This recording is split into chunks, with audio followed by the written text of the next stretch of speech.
प्राचीन भारत के उज्जैनी नगर में, जहां समय समय पर धर्म और अधर्म का युद्ध होता था, वहां की प्रजा एक ऐसे राजा की प्रतीक्षा कर रही थी जो उन्हें अंधकार से निकालकर उजाले की ओर ले जाए। कहानी की शुरुआत होती है उज्जैनी के एक महान ज्योतिषी आर्षि वशिष्ठ से।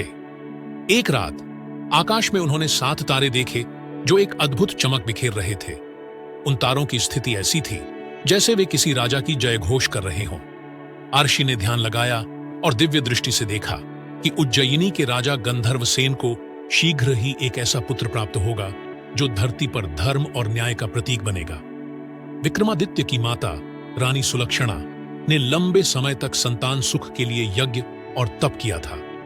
एक रात जब रानी ध्यान में लीन थी, तब उन्होंने एक अद्भुत सपना देखा।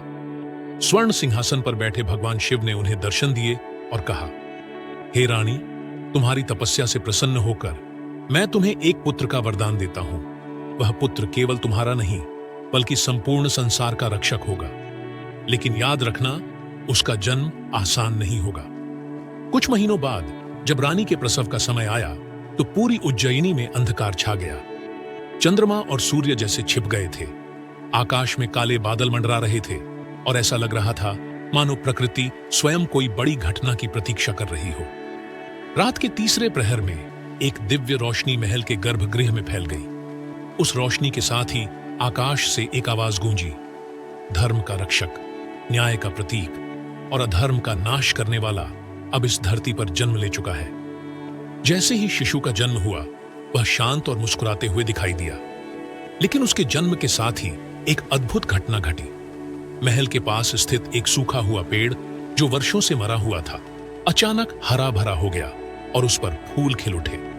यह देखकर सभी ने माना कि यह कोई साधारण बालक नहीं है। शिशु के जन्म के बाद आर्षि वशिष्ठ ने राजा को बुलाया और कहा, यह बालक केवल उज्जैनी का राजा नहीं होगा। इसका जन्म अधर्म को नष्ट करने और न्याय को स्थापित करने के लिए हुआ है। लेकिन इसका जीवन सरल नहीं होगा। इसे अनेकों कठिन परीक्षाओं से गुजरना होगा। बालक का नाम रखा गया विक्रमादित्य, जिसका अर्थ था पराक्रम और बुद्धिमत्ता का सूर्य। लोग कहते हैं कि विक्रमादित्य के जन्म के बाद से ही उनके आसपास चमत्कार होने लगे थे। जहां भी वह जाते, वहां अंधकार स्वयं हट जाता और प्रकाश फैल जाता।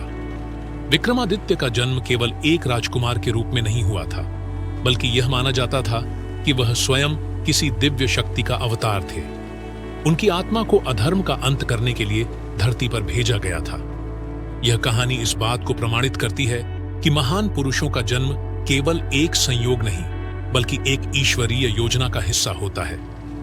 अगर आपको हमारी कहानी पसंद आई हो और आप ऐसी ही रहस्यमयी और रोमांचक कहानियों का आनंद लेना चाहते हैं, तो हमारे चैनल को लाइक करें, सब्सक्राइब करें और घंटी का बटन दबाना न भूलें, ताकि हर नई कहानी सबसे पहले